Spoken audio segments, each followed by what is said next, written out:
Hello student, welcome in today's session. Today we are going to start with the new chapter, that is the kingdom Animalia. And in this chapter we start with the criteria or the basis of classification for the kingdom Animalia. We are already learned about the general characteristic features of kingdom Animalia in the chapter systematics. Kingdom ॲनिमेलियाचे general characteristic features आपण systematics या चॅप्टरमध्ये बघितले होते.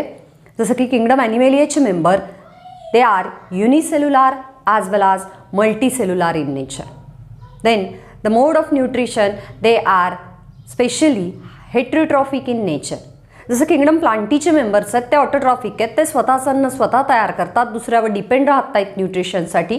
तसं kingdom ॲनिमेलियाचे members specially heterotrophic आहेत. Hetero means the other and trophic means the energy level. When the organism depends upon other for their energy they are called as heterotrophic organism and the all animals are heterotrophic in nature.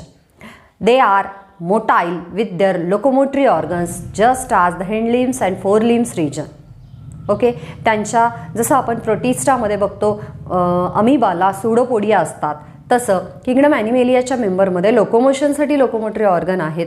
म्हणजे पुढचे हालचाल करणारे अवयव ज्यांना आपण four limbs म्हणू आणि पाठीमागचे हालचाल करणारे अवयव ज्यांना आपण हिंड लिम्स म्हणू, ह्या दोन्हीच्या सहाय्याने ते हालचाल करतात. And this character separate the kingdom animalian members from the kingdom Plantae members. म्हणजे किंगडम प्लांटीपासून आपल्याला काय सेपरेट करत आहे, तर आपण हालचाल करतो, किंगडम प्लांटीचे मेंबर हालचाल करत नाही. The organism is unicellular or multicellular. They are made up of single cell or many cells.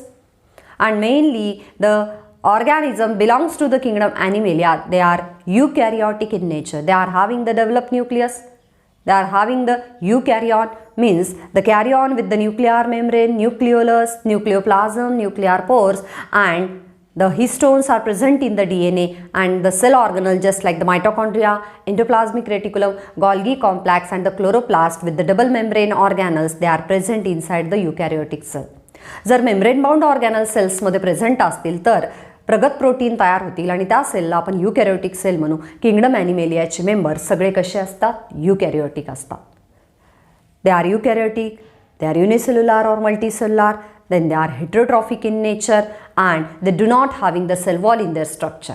Their first membrane, it is a cell membrane in nature and it is lipids and protein in nature. It is made up of lipoproteinaceous in nature. That means it is made up of lipids and proteins specially. Lipids having the bilayer and proteins, they are embedded in that layer. They are having plasma membrane as a first layer and especially they are having the centriole in their cell and they do not having the vacuole in their cell. एक तर वॅक्युल असले तर त्यांच्या सेलमध्ये कसे असतील? Temporary असतील, very few present असतील, म्हणजे खूप कमी संख्येने. एकतर असणारच नाहीत, असले तर कसे असतील? कमी असतील संख्येने किंवा खूप थोड्या वेळासाठी असतील. जसं प्लांट सेलमध्ये सेंट्रली वॅक्युल असतो, एक किंवा दोन असतो, मोठे असतो आणि परमनंट असतात, तसं किंगडम ॲनिमेलियामध्ये वॅक्युल्स अब्सेंट असतील बट सेंट्रिओल असेल. जेव्हा कधी सेल डिवाइड होईल that divides along the centriole. Okay, this is the major difference in between the kingdom plants and kingdom Animalia. They do not having cell wall. Kingdom ॲनिमेलियाच्या मेंबरला cell wall नसते आणि त्यांच्या सेलमध्ये वॅक्युअलसुद्धा नसतो. काय असतं? तर सेंट्रिओल असतो.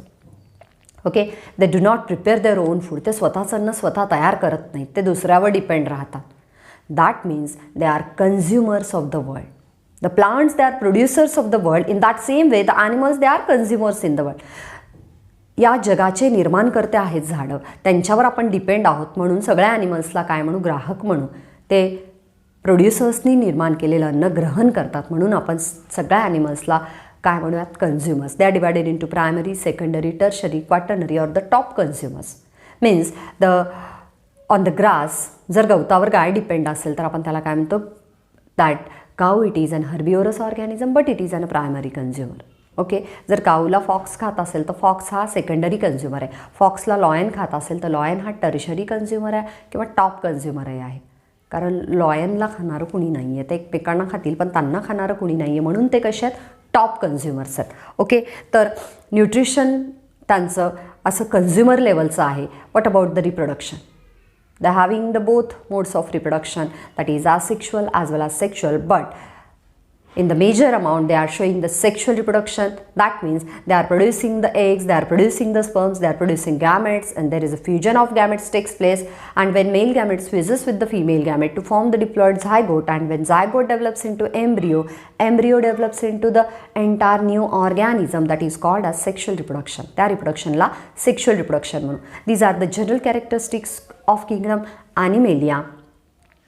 But what are the criteria or what are the basis for the classification of kingdom Animalia? कुठले पॉइंट्स यूज केले जातात जेणेकरून किंगडम ॲनिमेलियाचं वर्गीकरण करता यावं? That today we are going to learn about the plans or the criteria used for the classification of animals. Okay, the first plan, it is on the levels of organization. Some organisms having their body made up of only one cell, single cell, unicellular. Some organisms, their body made up of a group of cells that is called tissue. Some organisms, they are having organ level organization, and some organism having the organ system level organization. काही ऑर्गॅनिझमची body एका single सेलनी बनते तेव्हा sale लेवलचं organisation असतं. जेव्हा sale group तयार करतात, same origin, same structure आणि same फंक्शनच्या सेल एक ग्रुप तयार करतात, त्याला आपण टिश्यू म्हणू. आणि जेव्हा टिश्यूनी बॉडी बनते त्याला टिश्यू लेवल ऑर्गनायझेशन म्हणू. जेव्हा ऑर्गन्सनी बॉडी बनते वेगवेगळ्या तर त्याला आपण ऑर्गन लेवल ऑर्गनायझेशन म्हणू. आणि वेगवेगळ्या ऑर्गन्स मिळून जसं ऑर्गन सिस्टीम तयार करतात, जसं आपल्या शरीरामध्ये रेस्पिरेटरी सिस्टीम ही nose, nostrils, nasal chamber, larynx, pharynx, trachea, bronchus, bronchioles, alveolar sacs, lungs या एवढ्या ऑर्गन्सनी रेस्पिरेटरी सिस्टीम बनलेली आहे. आणि आपल्याकडे वेगवेगळ्या systems, we are having nervous system, we are having digestive system, we are having excretory system and made up of many organs. Therefore that organization it is called as organ system level organization. That means organisms are divide on the basis of organization level, that is the level of organization. Some organisms, they are having the cell level organization, some organisms having the tissue level organization, some are having the organ level organization, and some are having the organ system level organization. This is the first criteria used for the classification of animals. Okay, what is the second one? That is the body plans. Body कशी तयार होते ऑर्गॅनिझम्सची, त्यावरून सुद्धा ॲनिमलचं classification होतं. There are 3 body plans. First is cell aggregate plan. ज्या प्लॅनमध्ये टिश्यू किंवा ऑर्गन तयार होत नाही, there is a no formation of a tissue, there is a no aggregation of cell takes place. Okay, tissue और organs are totally absent and differentiation is also absent. What is mean by differentiation? जेव्हा एक सेलचा group तयार होतो त्या सेलच्या ग्रुपला त्यांचं काम कळतं, त्याचं लोकेशन कळतं, कुठं आपल्याला ॲडजस्ट व्हायचं आहे, काय काम करायचं आहे, आयदर सिक्रिशन करायचं आहे, ॲब्झॉर्प्शन करायचं आहे, तर त्या प्रकाराला, त्या प्रोसेसला आपण डिफरन्शिएशन म्हणू. सेलचं वेगवेगळ्या विभागात विभाजन होणं. जेव्हा सेलचं विभाजन होत नाही, जेव्हा सेलचं ॲग्रिगेशन म्हणजे सेल जमा होऊन टिश्यू तयार करत नाहीत, त्या प्लॅनला आपण सेल ॲग्रिगेट प्लॅन म्हणूयात. ओके, अँड एक्झाम्पल आहेत पोरिफेरा. जेव्हा टिश्यू तयार होत नाहीत, ऑर्गन्स तयार होत नाहीत, किंवा त्या ऑर्गनचं त्या सेलचं डिस्ट्रीब्युशन होत नाही, कामामध्ये विभाजन होत नाही, फक्त सेल एकत्र येतात, त्याला सेल ॲग्रिगेट प्लॅन म्हणतात. Okay, and examples are Porifera, that is the Sycon, sponges, Euspongilla. They are the examples of cell aggregate plan. Second one, that is the blind sac plan. That body is like a sac. Body एका बॅगसारखी, सॅकसारखी असते, and they are having a opening with its. म्हणजे blind sac plan म्हणजे एकाच त्या saclike स्ट्रक्चरला एक point बंद आहे आणि दुसरं पॉईंट ओरल ओपनिंग माउथसारखा भाग आहे. That is called as blind sac plan. Example Hydra. Hydra having just like structure is see. Hydra having the oral opening that is called as hypostome, with which the tentacles arises, and the another end is blind, therefore it is called as blind sac pan. Okay, then the third type, it is the tube within the tube body plan. Just like fish having the spindle shaped body. Okay, and this is the tube like body, but within this body the tube like structure it is present, and the diffusion of water, the excretion, the digestion takes place within that tube like structure. Okay, that digestive system it is present in a tube like manner in tube like cavity. जेव्हा digestive system एका tube like मॅनरमध्ये present असते त्याला आपण काय म्हणू, tube within the tube body plan. म्हणजे spindle shaped body आहे, त्याच्यामध्ये ट्यूब लाईक स्ट्रक्चर आहे, आणि डायजेस्टिव्ह सिस्टीम याच ट्यूब लाईक प्लॅनमधूनच चालते, त्याला आपण काय म्हणूयात, that is called as tube within the tube like body plan. Okay, and the examples are fishes. Example is Annelida onwards. म्हणजे ॲनालिडा हा जो फायलम आहे त्याच्या पुढच्या सगळ्या फायलममध्ये आपल्याला tube within the tube body plan बघायला मिळतो. ओके, त्याच ट्यूबमधून एक्सक्रीशन, डायजेशन, डिफ्युजन, ऑस्मोसिस सगळं चालतं. Then next one that is the symmetry. On the basis of that if we design that organism, if we draw an imaginary central axis on the body of any organism, how their organs are distributed along that axis, that is called as symmetry. सममिती म्हणू आपण मराठीमध्ये त्याला. जेव्हा एखाद्या ऑर्गॅनिझमच्या बॉडीचे organs हे कसे अरेंज आहेत एका सेंट्रल एक्सिसच्या भोवती, तर त्याला आपण सिमेट्री म्हणू. And there are various symmetry, but 4 symmetry, depending upon 4 symmetry, animals are classified. That is first one, that is the spherical symmetry. Spherical म्हणजे गोलाकार आकारात जेव्हा ऑर्गॅनिझम्स अरेंज्ड आहेत, जसं की ऑर्गॅनिझमचे एग्ज म्हणू आपण, खूप साऱ्या ऑर्गॅनिझमचे प्रोटोझोन्स सगळे कशामध्ये येतात, तर स्फेरिकल बॉडी सिमेट्रीमध्ये येतात. Second one that is the radial symmetry. Sponges, if you consider one centre on that body and on the same radius the body organs are adjusted or they are structured. म्हणजे जेव्हा आपण एक centre point धरतो तिथून सगळ्या पॉईंट्सपर्यंत body organs arranged आहे, जसं starfish आहे, they are having the radial symmetry. And third one that is the biradial symmetry. Biradial सिमेट्रीमध्ये एक ओरल ओपनिंग असतं आणि दुसऱ्या अपोजिट साईडला ॲबोरल ओपनिंग असतं. Example sea anemones. The fourth one, that is the bilateral symmetry. If we draw the imaginary central axis on the body, that two parts are divided, the body is divided into two similar parts, that is called as, that is bilateral symmetry. And examples are frog, man, animals, human beings. Okay, and some organisms are asymmetrical also, which do not having the particular shape in the body. Okay, that next criteria is the germ layers. When there is a formation of a zygote, जेव्हा mail आणि female gamete एकत्र येतात, zygote तयार होतो आणि हा zygote develop व्हायला लागतो, सेल डिव्हिजन करायला लागतो, त्याला एम्ब्रिओ म्हणतो आपण. पण एम्ब्रिओ तयार होण्याच्या अगोदर 3 जर्मायनल लेअर तयार होतात. And on the basis of number of germ layers, the organisms are divided into 2 groups. Animals are divided into 2 groups, that some are diploblastic, which are divided into 2 germ layers, which are having the 2 germ layers, means there is a presence of endo and ectoderm separated by a non-living layer. Okay, समजा ही ectoderm आहे आणि आतली ही endoderm आहे आणि याच्यामध्ये एक non living layer आहे, तर त्याला आपण काय म्हणूयात, that is called as diploblastic organism. Okay, and triploblastic organism when there is a presence of 3 germ layers, when there is a presence of ecto, the outer germ layer, endo, inner germ layer, and it is separated by the mesoderm, that is the middle germ layer, that is called as triploblastic organism. We are the example of triploblastic organism, that are the Homo sapiens, means the human beings or the man. Next one, segmentation. Okay, when body is divided into many segments, that is called as segmentation. When body is internally divided into segment, that is called as internal segmentation. Example, man. And when body is divided into external segment, it is called as external segmentation. For example, all arthropods. That on the basis of segmentation also, body किती part मध्ये divide होते त्याला आपण काय म्हणूयात, that is segmentation. Parts पडतात बॉडीचे, आपण अंतर्गतरित्या डिवाइड होतो आणि अर्थ्रोपोड्स हे एक्सटर्नलरित्या डिवाइड होतात, त्याला आपण सेगमेंटेशन म्हणू. On the basis of segmentation animals are also classified. Okay, on the basis of cephalization, that one of the end of the body having the anterior end, just like the, for example, head. We are having brain, nervous system, neck, and the major important part of the body, that is the brain. It is present in that anterior end. It is called as cephalization. On the basis of cephalization, animals are also divided.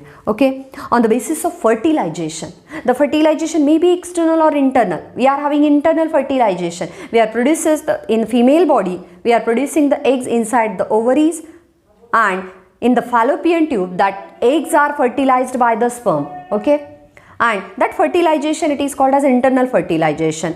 Some organisms, that aves, reptiles, they lays the eggs, ते अंडी घालतात, and the eggs are fertilized by the male organisms. by the spreading of the testosterone hormone, and that fertilization is called as external fertilization. Means some organisms are having the internal fertilization, some organisms are having external fertilization. Then sexual dimorphism. Organisms are divided on the basis of sexes. Some organisms are divided into male and female organism, just like in man there is a sexual dimorphism. But in some organism within that same body, male and female gametes are present, then that organisms are not divided into sexually. Therefore, sexual dimorphism is absent. Therefore, some animals having sexual dimorphism and some animals do not having the sexual dimorphism. Okay. Then on the basis of development, animals are also classified. Some organisms are having the direct development, just like us. Man मध्ये किंवा human beings मध्ये direct stages आहेत डेव्हलपमेंटच्या. There is a no intermediate stage in between their development process. But just in like insect, कीटकांमध्ये they are having the egg, pupa, cocoon and the fly. These are the stages in their life. Intermediate stages आहेत त्यांच्या आयुष्यात. म्हणजे आपण जे फुलपाखरू बघतो ते कधीतरी अंडी घालतं, मग त्याची कॅटरपिलर होते, अळी होते, त्याच्याभोवती एक कोश तयार होतो ज्याला आपण ककून म्हणू, आणि नंतर त्याचं फुलपाखरू होतं पुन्हा. These are the different stages in the organism just like the insect. Therefore the development is indirect. That means animals are also classified on the basis of their development, direct or indirect development. Then on the basis of types of eggs, and the eggs are divided on the basis of yolk amount. If the yolk is very less, that is called as microlecithial. If his yolk is present in the moderate amount, that is called as macrolecithial. Okay, on the basis of yolk, that there is again classification of animals. There is again classification of eggs also. Then cavity is present. If there is a presence of cavity in the organism, बॉडीमध्ये cavity असतील तर त्याला आपण coelomate म्हणू, नसतील तर acoelomate म्हणूयात. किंवा बॉडीमध्ये कॅव्हिटी नाही आहे पण ती असल्यासारखी वाटते तर त्याला आपण सुडोसिलोमेट म्हणू. Asilomet, silomates and pseudosilomates. Okay, on the type of respiration, some organisms respire with the help of that oxygen. They are called as aerobic organisms, and some organisms they do not respire. They do not having the oxygen uses. Therefore, they are called as anaerobates, anaerobic organism. किंवा रेस्पिरेशनला anaerobic respiration म्हणू. म्हणजेच रेस्पिरेशनच्या श्वसनाच्या सहाय्याने सुद्धा आपण ॲनिमलचं classification करू शकतो. Excretion, some organisms, some animals they excrete the ammonia, they are called as ammonotelic. Some organisms they excrete the uric acid, they are uricotelic. And some organisms just like us, they are ureotelic, means they excrete the urea. And these all product are nitrogenous waste product. म्हणजेच mode of एक्सक्रिशनवरून पण आपण ॲनिमल्सला divide करतो, classify करतो. Then cleavage on the basis of formation of a zygote. Zygote तयार होताना जेव्हा एम्ब्रिओ तयार होताना जेव्हा झायगोटचं क्लिवेज होतं त्या क्लिव्हेजच्या बेसिसवरून सुद्धा आपण ॲनिमलचं क्लासिफिकेशन करतो. Then animals are also classified on the basis of types of circulation. They are classified on the basis of type of circulation, that is the open circulation and closed circulation. When blood or circulatory fluid it is flow within the closed tubules, that is called as closed circulation. And when blood is flow or circulatory fluid it is flow within the sinuses, within the cavities, that is called as open circulation. Cockroach it is example of open circulation, and man, human being, example of closed circulation. Then again the modes of nutrition. न्यूट्रिशनच्या मोड्सवरून सुद्धा आपण ऑर्गॅनिझम्सला divide करतो. There are different modes of nutrition. That modes of nutrition they R heterotrophic modes of nutrition, but some organisms they are depending upon grass, they are called as herbivorous. Some organisms depending upon the other organisms, they are called as carnivorous. And some organisms they are depending upon the other organisms as well as the plant factors, they are called as omnivorous. तर न्यूट्रिशनवरून सुद्धा आपण ॲनिमलचं classification करू शकतो. तर these are the criteria or the basis of classification for classifying the kingdom Animalia member. This is the criteria generally used for the classification. That in our next session we will start with the classification of animals into various phylum. We start with the phylum Porifera. Thank you student for today's video.